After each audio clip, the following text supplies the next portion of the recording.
Durante la década de 1930, la clase obrera argentina, particularmente en las zonas urbanas, experimentó un significativo crecimiento, transformación que estuvo estrechamente ligada con la aceleración del proceso de expansión industrial durante los 30 justamente. Dicho proceso estuvo precedido por la crisis económica mundial y su impacto en Argentina agroexportadora, impacto que generó la migración de miles de agricultores y peones rurales hacia las grandes ciudades. Generó también la conformación de las primeras villas miserias y se produjo también un notable incremento de la desocupación. Al mismo tiempo, durante este periodo, el movimiento obrero osciló entre la unidad de las corrientes políticos sindicales y su fragmentación.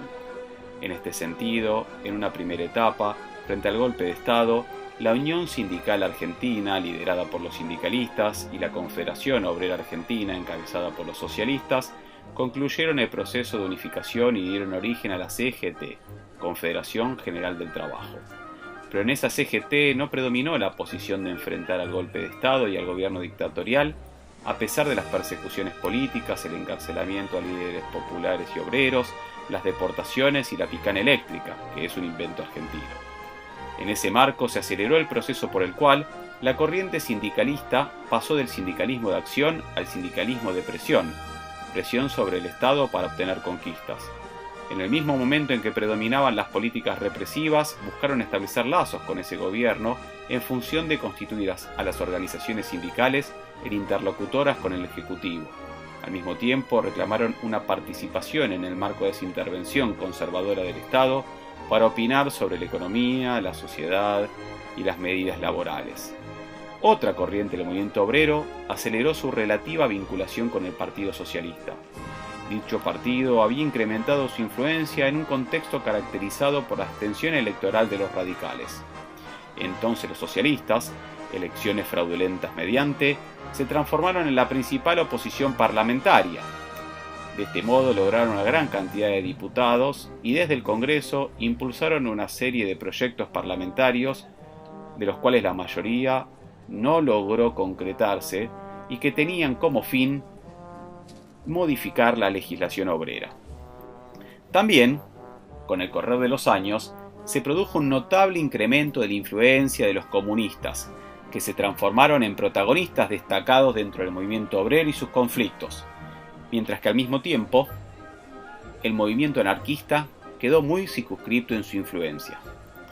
Justamente a partir de la lectura de los textos, les sugerimos que focalicen la atención en el desarrollo de cada corriente político-sindical, el devenir de sus posiciones, que identifiquen en qué sindicatos lograron incrementar su influencia y por qué, cuáles fueron los conflictos que protagonizaron, tanto en el ámbito urbano como rural, cómo se vincularon con las otras tendencias y también cómo se vincularon con las instituciones estatales, dado que en esta etapa vemos un gran crecimiento de la mediación estatal, aspecto al que deberán prestar atención.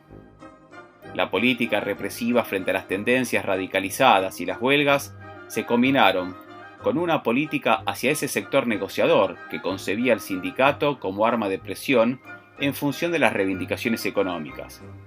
Y sobre ese espacio operó el aparato del Estado a través del Departamento Nacional del Trabajo y de los departamentos de trabajo provinciales. Para analizar este derrotero les sugerimos que sinteticen las características principales de lo que pueden ser identificados como tres momentos. Un primer momento que se extiende entre el golpe de Estado del 30 y 1932, que podría caracterizarse como defensivo o de retroceso del movimiento obrero. Un segundo, del 32 al 35, como una etapa de recomposición. Y un tercero, del 35 hasta el golpe del 43, como un momento de ofensiva de la lucha obrera, donde el inicio de la Segunda Guerra Mundial marcó un punto de inflexión.